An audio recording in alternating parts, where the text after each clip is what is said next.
Good morning, students. Last class we have solved up to question number 18. But you see, this question is very important for science team. This is came in final examination 2020 of 6 mark. So all the science students will send me these questions today, okay, with full solutions. And I have already provided, but once again you'll solve. This is very important questions. Okay, now see other question. Question number 19. What is given here? In a trust fund, 30,000 rupees we must invest it in different types of bond. The first bond pays 5% interest per year, and the second bond pays 7% interest per year. Using matrix multiplication, determine how to divide 30,000 among these two types of bonds.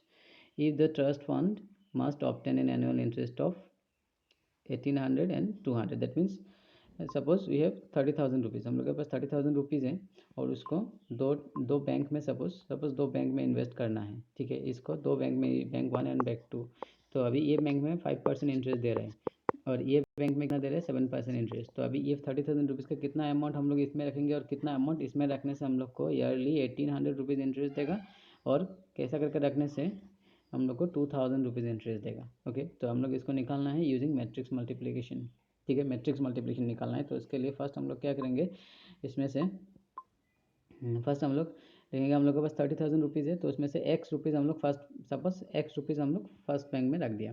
Okay, सो हम लोग के पास 30,000 rupees था, 30,000 rupees था, तो उसमें से x हम लोग ए बैंक में रख दिया। तो हम लोग के पास कितना बाकी है, अभी एक्स को माइनस कर दो, तो ये जो 30,000 माइनस एक्स है, इसको हम लोग कहाँ में इन्वेस्ट करेंगे, अभी ये सेकंड बैंक में इन्वेस्ट करेंगे। फर्स्ट बैंक में तो हम लोग एक्स रखा था, अभी सेकंड बैंक में हम लोग क्या करेंगे, 30,000 माइनस एक्स, क्योंकि ये दोनों को प्लस करने से एक्स कैंसिल, 30,000 आ जाएगा। तो टोटल से हमारे पास 30,000 है, तो एक बैंक में हम लोग एक्स रखा है और बाकी बैंक में कितना 30,000, इसमें 30,000 में से एक्स माइनस करने से जो आएगा उसको रखा है। ओके, तो अभी देखो फर्स्ट हम लोग एक मैट्रिक्स बना लेना है कि अमाउंट मैट्रिक्स ए क्या क्या अमाउंट है। फर्स्ट बैंक में हम लोग एक्स रखा है, सेकंड बैंक में कितना है, 30,000 माइनस एक्स रखा है, ठीक है। ये हो गया अमाउंट मैट्रिक्स है। उसके बाद हम लोग को चाहिए इंटरेस्ट मैट्रिक्स जो है उसको सपोज क्या नाम दिया, इंटरेस्ट सपोज बी मैट्रिक्स जो है इंटरेस्ट मैट्रिक्स है। तो ये जो मैट्रिक्स है इसका ऑर्डर कितना है, ए का 1/2। तो हम लोग को मैट्रिक्स मल्टीप्लिकेशन यूज़ करने से याद रखना है कि इसका नंबर ऑफ कॉलम और इसका नंबर ऑफ रो, बी का नंबर ऑफ रो सेम होना पड़ेगा, तो इसलिए बी को कॉलम में लिखना पड़ेगा, ठीक है। तो फर्स्ट बैंक का इंटरेस्ट कितना है, 5% मतलब 5/100, एंड सेकंड बैंक में इंटरेस्ट है 7%, 7/100, ठीक है। तो अभी देखो इसका रो कितना है 2, कॉलम कितना है 1, तो अभी मल्टीप्लिकेशन पॉसिबल हो जाएगा। इसमें 2 है, इसमें भी 2 है, तो इसलिए फर्स्ट को रो में लिखना है, सेकंड को कॉलम में लिखना है, तब जगह मल्टीप्लिकेशन पॉसिबल होगा ऐसे टाइप का प्रॉब्लम के लिए, ठीक है। तो अभी ये दोनों को मल्टीप्लाई करने से कितना अमाउंट हम लोग रखा है और इतना परसेंट इंटरेस्ट देगा, तो हम लोग को इंटरेस्ट टोटल इंटरेस्ट मिल जाएगा। जैसे कि सपोज 100 रुपीज़ बैंक में रखा है और हम लोग इंटरेस्ट कितना दे रहा है, सपोज बैंक 5%, तो यहाँ में 100 मल्टीप्लाई 5% मतलब 5/100 कैंसिल कर दो, तो कितना रुपीज़ इंटरेस्ट आएगा, ये 5 रुपीज़, ठीक है। तो सिमिलरली यहाँ में भी यहाँ इतना अमाउंट रखा हुआ है, उसके साथ इंटरेस्ट को मल्टीप्लाई कर दो तो टोटल आ जाएगा। देखो इसमें भी वही किया हुआ है, इसमें क्या किया, ये है अमाउंट मैट्रिक्स और ये है इंटरेस्ट मैट्रिक्स, और राइट साइड में ये मैट्रिक्स में आना चाहिए था, ठीक है। तो अभी ये दोनों को मल्टीप्लाई कर दिया, अभी ये दोनों को मल्टीप्लाई कर दिया, फर्स्ट रो फर्स्ट कॉलम, ठीक है। एक्स इसके साथ मल्टीप्लाई होगा, एक्स जब 5 के साथ मल्टीप्लाई होगा तो 5x/100, एंड ये जो 7 के साथ मल्टीप्लाई होगा तो ये आया, और राइट साइड में ये दोनों ही मैट्रिक्स में आना चाहिए था, ठीक है। तो अभी देखो इस तरफ 1x1 मैट्रिक्स है, इस तरफ भी 1x1 मैट्रिक्स, और बीच में इक्वल साइन भी है, तो इसलिए दोनों इक्वल है, दोनों में एक एक एलिमेंट है, तो दोनों एलिमेंट क्या हो जाएगा, इक्वल हो जाएगा। तो इसलिए सेकंड लाइन तक मैट्रिक्स साइन देना, उसके बाद थर्ड लाइन से मैट्रिक्स साइन नहीं देने से होगा, क्योंकि दोनों एक इक्वल मैट्रिक्स है तो कॉरस्पॉन्डिंग एलिमेंट इक्वल होगा, तो इसलिए ये आ जाएगा। नीचे 100 था, 100 को राइट साइड में लेके गया, तो इसलिए 2 0 ज़्यादा आ गया इधर।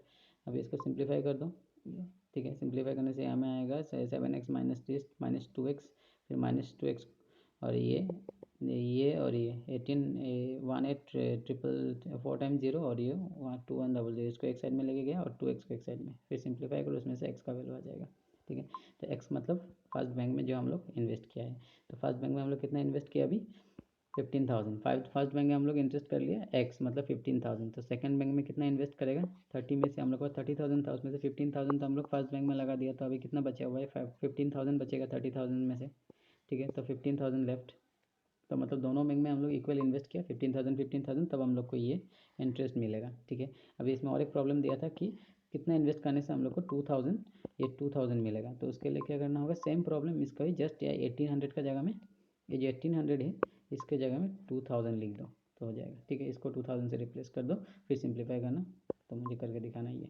तो ये देखो नेक्स्ट क्वेश्चन में भी यहाँ में क्या हुआ, ये चीज़ इसका आंसर भी आएगा। यहाँ में एक्स का वैल्यू 5000 आएगा, इसका वैल्यू 5000 आएगा और बाकी का आएगा 25000 सेकंड बॉन्ड सेकंड का। तो इसको करके दिखाना मुझे।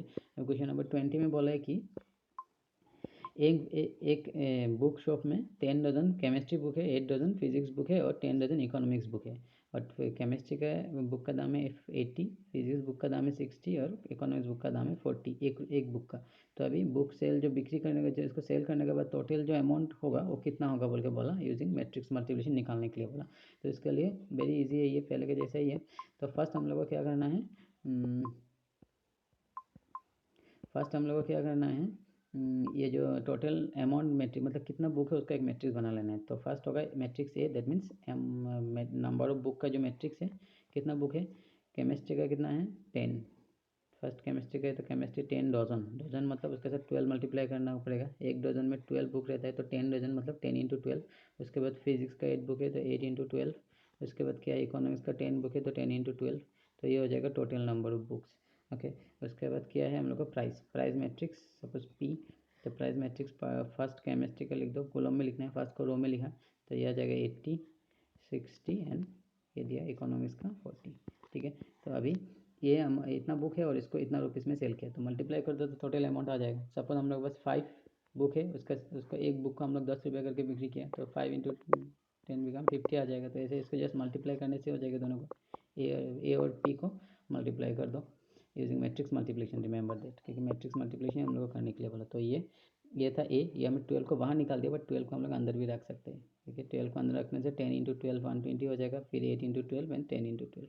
ठीक है, तो first row first column multiply कर दो तो ये आ जाएगा। ठीक है, सिंप्लीफाई करने से ये आ जाएगा, दैट मीन्स इतना अमाउंट। ठीक है, तो एकदम ईजी है क्वेश्चन। तो ये सब करना, मुझे सेंड करना। अभी नेक्स्ट क्वेश्चन को देखो, इसमें ये जो क्वेश्चन है वेरी इंपॉर्टेंट क्वेश्चन है, ऐसे टाइप का क्वेश्चन, शॉर्ट क्वेश्चन है। तो इसमें बोला है कि ये सब का ऑर्डर दिया हुआ है, एक्स का ऑर्डर, वाई का ऑर्डर, ऐसे करके चारों का ऑर्डर दिया हुआ है, चारों मैट्रिक्स का। अभी बोला है कि ये जो मैट्रिक्स है P Y plus W Y, ये अगर एग्जिस्ट कर रहा है तो इसमें से कौन सा कंडीशन ट्रू है। ठीक है, तो इसको भी हम निकाल सकते हैं। देखो फर्स्ट तो लिख दो, यहाँ में पी चाहिए, पी का ऑर्डर कितना दिया हुआ है, पी का ऑर्डर दिया हुआ है ये पी क्रॉस के, पी क्रॉस के। ठीक है, अभी चाहिए वाई का ऑर्डर कितना दिया हुआ है, वाई का ऑर्डर दिया हुआ है, वाई कौन सा था, सेकंड वाला, सेकंड का ऑर्डर 3 क्रॉस के। ठीक है, तो अभी देखो ये दोनों का मल्टीप्लिकेशन हुआ है यहाँ में पी की पी वाई, तो मल्टीप्लिकेशन होने से क्या होना पड़ेगा, फर्स्ट मैट्रिक्स का रो सेकंड मैट्रिक्स का कॉलम सेम होना पड़ेगा, मतलब ये दोनों सेम होना पड़ेगा। तो यहाँ से हम लोग को एक कंडीशन मिल गया कि के इज इक्वल टू कितना होना पड़ेगा, 3 होना पड़ेगा, तब जाके इसका मल्टीप्लिकेशन पॉसिबल होगा, ये दोनों इक्वल होना पड़ेगा। ठीक है, तो फर्स्ट कंडीशन तो मिल गया के इज इक्वल टू 3। ठीक है, तो यहाँ से अभी ये पी और वाई को मल्टीप्लाई करने से, पी वाई को मल्टीप्लाई करने से ऑर्डर क्या आएगा, ये और ये मिलकर इसका ऑर्डर होता है रिजल्टिंग मैट्रिक्स का, क्या है पी इंटू के का वैल्यू हम लोग को मिल गया, के का वैल्यू कितना मिला 3 मिला, तो ये 3 आ जाएगा।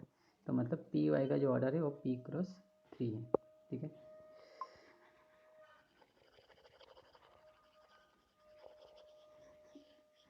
तो पी वाई का ऑर्डर मिल गया। तो अभी हम लोग को चाहिए ये वाला डब्ल्यू वाई। तो डब्ल्यू का ऑर्डर कितना दिया हुआ है इसमें, डब्ल्यू ये फोर्थ वाला है, फोर्थ वाले का ऑर्डर कितना है एम, ये वाला है एन क्रॉस 3, ये हो गया डब्ल्यू। एंड वाई का तो अभी भी लिखा था, वाई का कितना था 3 क्रॉस के, ये था ये था डब्ल्यू वाई का। तो अभी देखो इसमें नंबर ऑफ रो ऑफ, इसका भी मल्टीप्लिकेशन होता है डब्ल्यू वाई, तो इसका नंबर ऑफ कॉलम, इसका नंबर ऑफ ऑलरेडी सेम है 3 3। ठीक है, तो ये तो मल्टीप्लिकेशन पॉसिबल होगा ही, बट डब्ल्यू वाई जो है इसका ऑर्डर कितना आएगा एन इंटू के। ठीक है, मतलब एन इंटू के का वैल्यू तो हम लोग को मिला हुआ है 3, तो 3। ठीक है, हो गया ना। तो अभी देखो, अभी हम लोग को मिला है कि पी वाई का ऑर्डर ये है और डब्ल्यू वाई का ऑर्डर ये है, दोनों को प्लस किया, बीच में देखो प्लस साइन है। तो अगर P Y plus W Y करना है तो दोनों का ऑर्डर क्या होना पड़ेगा, सेम होना पड़ेगा। अगर दो मैट्रिक्स का एडिशन करना है तो ऑर्डर पूरा टोटली सेम होना पड़ेगा, मतलब इसका जो ऑर्डर है और इसका ऑर्डर सेम होना पड़ेगा। तो ये तो 3 ऑलरेडी सेम है, पी और एन सेम होना पड़ेगा, मतलब P is equal to N होना पड़ेगा। तो ये दूसरा कंडीशन भी मिल गया। फर्स्ट कंडीशन हम लोग को मिला k is equal to 3 and second condition मिल गया p is equal to n। ठीक है, तो ये दोनों कंडीशन हम लोग को मिल गए। यहाँ से देख लो अभी ऑप्शन कौन सा करेक्ट है। Option number 1 k is equal to 3 p is equal to n। ठीक है, तो एकदम ईजी है। तो सिमिलरली इसका जैसा ये मैं चलो ये एक्सप्लेनेशन दिया हुआ है, देख लेना। अभी क्वेश्चन नंबर 22, इसको भी यहाँ में सोल्यूशन दिया हुआ है। सिमिलरली इसको करना, इसको मुझे करके दिखाना। ठीक है, इसके बाद है एक्सरसाइज नंबर 3.3। 3.3 में क्या करना है हम लोग को, यहाँ में ट्रांसपोज मैट्रिक्स का बात किया हुआ है। ट्रांसपोज मतलब इसका डेफिनेशन में दिखा दूंगा, PDF में है। तो ट्रांसपोज मतलब किसी भी एक मैट्रिक्स दिया हुआ है A, सपोज 1 2 3 4 5 6, तो इसका जो ट्रांसपोज आएगा, ट्रांसपोज मतलब इसको हम लोग ऐसा T से डिनोट करते हैं, बाकी किसी बुक में इसको ये डैश भी देते हैं। ठीक है, तो ट्रांसपोज मतलब जस्ट ये जो यहाँ पास मैट्रिक्स में जो रो मिला है इसको कॉलम में लिख दो। रो को कॉलम में व कॉलम को रो में, कोई है, हम लोग रो को कॉलम में लिख रहे हैं। तो 1 2 3 इसको कॉलम में लिख दो, 1 2 3। ठीक है, हमें 4 5 6 4 5 6। ठीक है, तो जस्ट रो को कॉलम में ट्रांसफर कर दो, तो ये हो जाता है ट्रांसपोज। ठीक है, तो ये हो गया एक का ट्रांसपोज। ठीक है, किसी का भी ट्रांसपोज निकालना है तो जस्ट रो को कॉलम में लिख दो, व कॉलम को भी रो को रो में लिख सकते हो। ठीक है,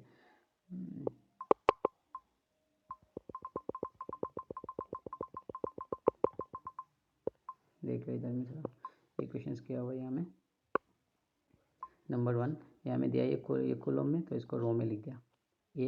ये तो 2 into 2 ऑर्डर है, तो इसको भी सेम, ये देखो 2 1 1 2 1 1 माइनस 1 रो में था, कॉलम में लिख दिया। 2 3 रो में था, कॉलम में लिख दिया। ठीक है, फिर ये ये कॉलम में था, ये कॉलम में है, तो क्या हो जाएगा, ये 1 5 6 रो में आ जाएगा। फिर ये आएगा 5 6, फिर ये 2 3 माइनस 1, तो ये हो जाएगा एक का ट्रांसपोज। जस्ट कॉलम को रो को कॉलम में लिख दो। ठीक है, रो को कॉलम में व कॉलम को रो में, किसी एक को लिखने से हो जाएगा। ठीक है, फिर हमें बोला है कि A plus B whole transpose is equal to A transpose plus B transpose. ये एक रिजल्ट ही है, लेकिन फिर भी इसको वेरीफाई करके दिखाना कि फर्स्ट A प्लस बी निकालना है। ठीक है, इसमें देखो फर्स्ट A प्लस बी निकाला, A और B को प्लस करके हम लोग को मालूम है कैसे निकालना है A प्लस बी। उसके बाद जो मैट्रिक्स है इसका ट्रांसपोज कर दिया। ट्रांसपोज मतलब ये रो को कॉलम में लिख दिया, ये रो को कॉलम में लिख दिया, ये रो को कॉलम में लिख दिया, तो ये हो जाएगा A plus B whole transpose. ठीक है, remember that first A plus B निकालना है, उसके बाद उसको ट्रांसपोज कर देना है, मतलब रो को कॉलम में लिख देना है। ओके, सिमिलरली इसमें जब अभी इसको करेगा मतलब A transpose plus B transpose, तो फर्स्ट A का ट्रांसपोज यहाँ में निकाला हुआ है, ये A का ट्रांसपोज। ठीक है, A का ट्रांसपोज कैसे निकाला, मतलब ये जो A है इसको रो को कॉलम में लिखा, रो को कॉलम में लिखा, रो को कॉलम में लिखा, ये ट्रांसपोज यहाँ में पहले निकाला हुआ है, ये ट्रांसपोज B का ट्रांसपोज। ठीक है, तो अभी ये दोनों को यहाँ में पुट कर दो, तो ये A transpose plus B transpose निकालना है। A ट्रांसपोज का वैल्यू पुट कर दिया, B ट्रांसपोज का वैल्यू पुट कर दिया, प्लस कर दो, तभी देखो दोनों सेम आया कि नहीं आया। देखो दोनों एक्जैक्टली सेम आया, और ये आएगा कि एक ये कि थी और एक प्रूव है, एक रिजल्ट है। ठीक है, ये हो गई। ठीक है, तो सिमिलरली माइनस का भी करके मुझे दिखाना। ठीक है, ट्रांसपोज, तो ट्रांसपोज मतलब इतना याद रखना कि इसको ए का ऊपर एक डैश भी दे सकते हैं, जैसे कि यहाँ में डैश दिया हुआ है, ए का ऊपर डैश मतलब ट्रांसपोज, और मे भी इसको हम लोग ए का ऊपर टी से भी रिप्रेजेंट कर सकते हैं। और इसका मीनिंग क्या है, रो को कॉलम में लिखना है, जस्ट रो को कॉलम में ट्रांसफर कर दो। ओके, और कॉलम को भी रो में ट्रांसफर, कोई एक करने से होता है। ठीक है, तो यहाँ में भी किया हुआ है, क्वेश्चन नंबर 3 में भी वही किया हुआ है, same to same. Question number 3 भी कर पाओगे, 4 भी ट्राई करना, 4 5 5 में देखो, 5 में बोला है कि A B whole transpose is equal to B transpose A transpose. हाँ, ये एक प्रूफ है हम लोग के पास, ये एक रिजल्ट है। A plus A into B whole transpose is equal to पहले बी ट्रांसपोज आएगा, उसके बाद ए ट्रांसपोज। ठीक है, ऐसा करने से ये इक्वल होता है, अदरवाइज इक्वल नहीं होता है।